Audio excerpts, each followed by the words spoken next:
The air conditioning in the lawyer's office was set to Arctic, but the chill I felt wasn't from the temperature. It was the look on my sister Jessica's face as she swept in, a cloud of Chanel No. 5 and entitlement preceding her. Her hazel eyes, so much colder than mine, scanned the mahogany-paneled room.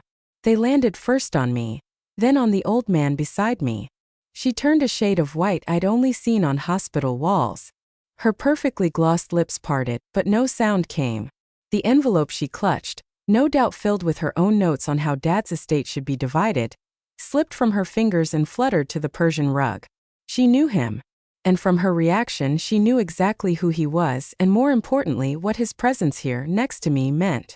My name is Elena. For 32 years, I lived in the shadow of my older sister's polished perfection. Jessica was sharp angles and calculated ambition. I was soft edges and a wandering heart.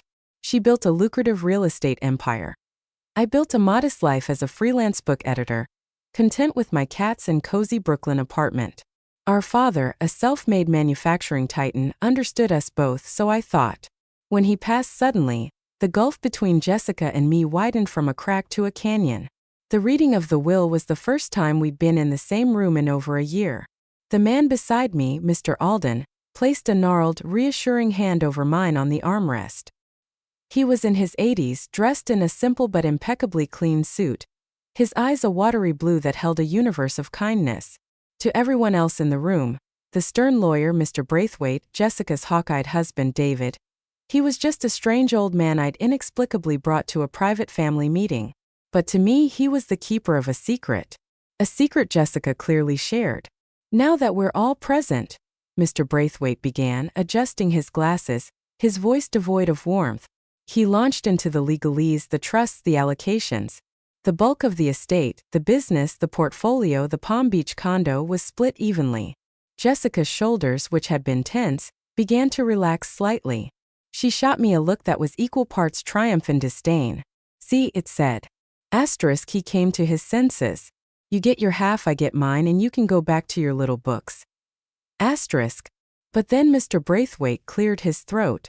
There is, however, a final, conditional bequest. He pulled a smaller, sealed envelope from the file.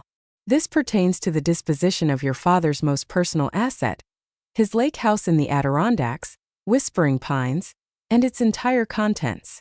Jessica leaned forward, her earlier pallor replaced by a flush of anticipation. The lake house. It wasn't the most valuable property monetarily, but it was the crown jewel. It was where we'd spent summers as kids before our mother died. It was where Dad truly relaxed. Jessica had made no secret of her desire to have it, to modernize it, to turn it into a high-end rental property. I wanted it simply to keep it as it was, a sanctuary. We'd argued about it bitterly since the funeral. The condition, Mr. Braithwaite continued, is unusual. The deed and a letter of instruction are in this envelope. However, the envelope is not to be opened by me, nor by you, until one other task is completed. He looked directly at me, then at Jessica. Your father stipulated that you must both visit the lake house together. One final time. You must stay there for a full weekend, a period of 72 consecutive hours. And you must not be alone. You must bring a guest of your choosing, a witness of sorts. Jessica scoffed. That's absurd. A childish stunt. David will come with me. She gestured to her husband, who nodded dutifully. And you, Elena? Mr. Braithwaite asked. I felt Mr. Alden's hand give mine a slight squeeze. I took a deep breath. I'll be bringing Mr. Alden. All eyes turned to the old man. He simply offered a small, serene smile. Who is this man, Elena? Jessica hissed, her composure cracking. Some homeless person you picked up? This is a family matter. He is my guest as stipulated, I said, my voice quieter but, for the first time, steady. Dad's instructions said a guest of our choosing. I choose him. The lawyer, sensing a storm, intervened. The instructions are clear. The guests are at your discretion. Once the 72-hour stay is verified, a property manager will check in. You are to return here together, to open this envelope and learn the disposition of Whispering Pines. Failure to comply results in the property being donated to a conservation trust. Jessica was fuming, but she was also a strategist. She saw the trap. Refusal meant losing the property entirely. Fine, she spat. A weekend in the boonies. But this changes nothing. The drive north was a study in contrasts. Jessica and David led the way in his silent slate-gray Tesla. I followed in my trusty, mud-splattered Subaru, Mr. Alden riding shotgun, a worn leather satchel on his lap. He was quiet for the first hour, watching the city give way to rolling hills, then to the deep green of the mountains. She recognized you, I said finally, breaking the comfortable silence. At the lawyer's office. You saw her face. He nodded slowly. I did. It was a long time ago. She was what, 15? 16? You were just a little thing, 10 or so. What happened? I asked, the question I'd been holding since I tracked him down 2 weeks ago, following a single cryptic line in my father's personal diary. Asterisk, if things ever go sideways with the girls, find Henry Alden. He'll know the truth. Asterisk. Mr. Alden sighed, a sound like wind through dry leaves. Your father was a good man, Elena. Complex but good. He built an empire, but his greatest pride and his greatest worry was always his girls. Especially after your mother passed. He saw Jessica's hardness even then. Her hunger for the things, not the meaning. And he saw your gentle heart. He feared, in the end, that hardness would swallow that gentleness whole. He paused, collecting his thoughts. The summer you turned 10, he hired me. Not as staff for the house. I was the caretaker for the West Ridge, the old hiking trails. But he asked me for something else. To keep an eye on you girls when you were up here. Not to intrude, just to observe. He wanted an unvarnished view, from someone outside the family, outside his money. A memory, vague and shimmering, surfaced. A kind-faced man is fixing a flat on my bike trail. An older gentleman was pointing out a bald eagle's nest when I wandered off, lost in a book. That was you. Sometimes, he smiled. But the pivotal thing happened that August. Jessica had a boyfriend up here, a local kid. A nice boy but not part of her world. Your father disapproved and thought he was a distraction. Jessica, of course, rebelled. One afternoon, I saw her and the boy by the old boathouse. They were arguing. He was ending it, saying he couldn't deal with the pressure from her family. Jessica was livid. Not heartbroken but furious. Her pride was wounded. I listened, my knuckles white on the steering wheel. The boy left. Jessica stood there, seething. Then she did something calculated. She took off her favorite locket, the silver one your mother gave her, and she threw it into the lake. Not in a fit of passion but carefully, so it landed in the deep water near the pilings. Then she ran back to the main house, screaming and crying hysterically. She told your father the boy had stolen it. That he'd gotten angry when she refused to give him money, and he'd ripped it from her neck and run off. A cold knot formed in my stomach. Dad believed her. Of course he did. She was his princess and it was a plausible story. The boy's family was questioned. It was a whole mess. The boy was humiliated, his reputation in tatters. Your father, feeling guilty for his earlier disapproval, bought Jessica a new, even more expensive necklace. She got sympathy, attention, and a reward for being wronged. And she eliminated the boy who dared to reject her. But you saw, I whispered. I saw everything. I fished that locket out of the water the next day. It was tarnished but intact. He patted his satchel. I kept it. I went to your father and told him what I'd witnessed. I showed him the locket. We pulled into the long gravel driveway leading to Whispering Pines. The familiar, sprawling log cabin came into view. Its porch overlooking the serene, glassy lake. It was like stepping into a childhood photograph. What did he do? I asked, putting the car in park. Mr. Alden's face grew solemn. He was devastated. He confronted Jessica. She broke down, not in remorse but in rage at being caught. She called me a liar, a crazy old man trying to extort them. She said I'd planted the locket. Your father, in his heart, knew the truth. But he was a man who valued family name, control, and legacy above all. A public scandal, even a local one, was unthinkable. He paid me a significant sum, not hush money. He called it a consulting bonus and asked me to leave, to never speak of it again. He promised to handle Jessica. And he just let her get away with it? The betrayal felt fresh even now. He thought he could fix her. Channel that ruthlessness into business. He doubled down on grooming her for the empire. And with you, he became more distant, I think. He saw your sensitivity as a liability in the world he and Jessica inhabited. He loved you, Elena, fiercely, but he didn't know how to protect you from what he'd helped create in your sister. So he pulled away and left you a clue, in case you ever needed to understand. The front door of the cabin opened.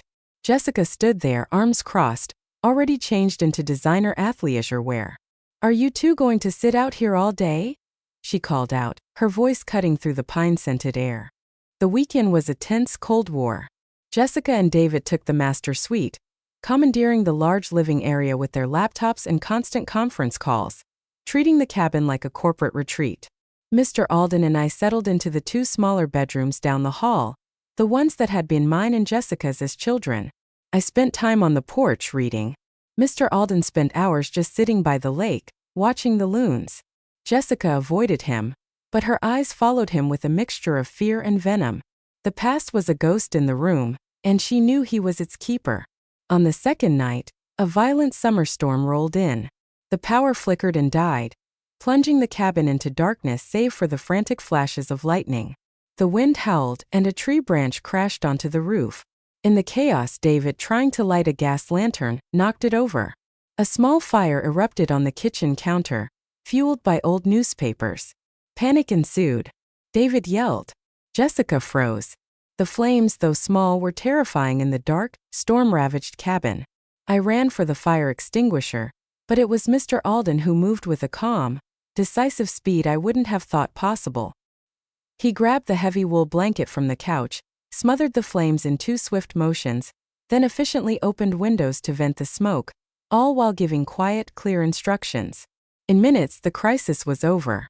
We were left in the dark, smelling of smoke and rain, our hearts pounding. In the aftermath, as we huddled in the living room with battery-powered lanterns, something shifted.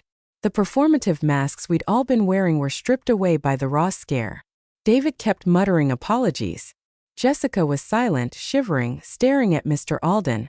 "You saved the house," she said finally, her voice small, stripped of its usual edge. "Just a bit of quick thinking," he said gently. "No," she insisted, the lantern light casting deep shadows on her face. "You knew what to do. You've always known, haven't you? How to be capable. Real." She looked from him to me, and for the first time, I saw not contempt but a bewildered exhaustion. "The two of you. You just are. You don't have to prove anything. You don't have to win." The storm raged outside, but inside a different tempest was quieting. The words hung in the air, a confession she'd never intended to make. The next morning the sun rose clear and bright. We packed in silence. The return drive was quieter, the tension replaced by a heavy, reflective stillness. We reconvened in Mr. Braithwaite's office, the envelope now a physical presence on the desk between us. "The property manager confirmed your stay," the lawyer said. "You are now entitled to learn the contents." He slid the envelope to the center of the table. "Who would like to open it?" Jessica looked at me, then at Mr. Alden. She gave a tiny, almost imperceptible nod toward me. My hands trembled as I broke the seal. I pulled out a newer, crisp deed, and underneath it, a letter in my father's familiar, bold handwriting. I began to read aloud. "My dear Jessica and Elena, asterisk, if you are reading this, you have spent the weekend together at the place where we were last a happy, whole family. I hope you talked. I hope you listened. More than anything, I hope you remember the girls you were before life made you adversaries. Asterisk. Asterisk, the lake house, Whispering Pines, is not just a building. It is the soul of our family. It is where your mother's laughter still echoes in the rafters. It cannot be divided, monetized, or won. It must be stewarded, with a full heart or not at all. Asterisk.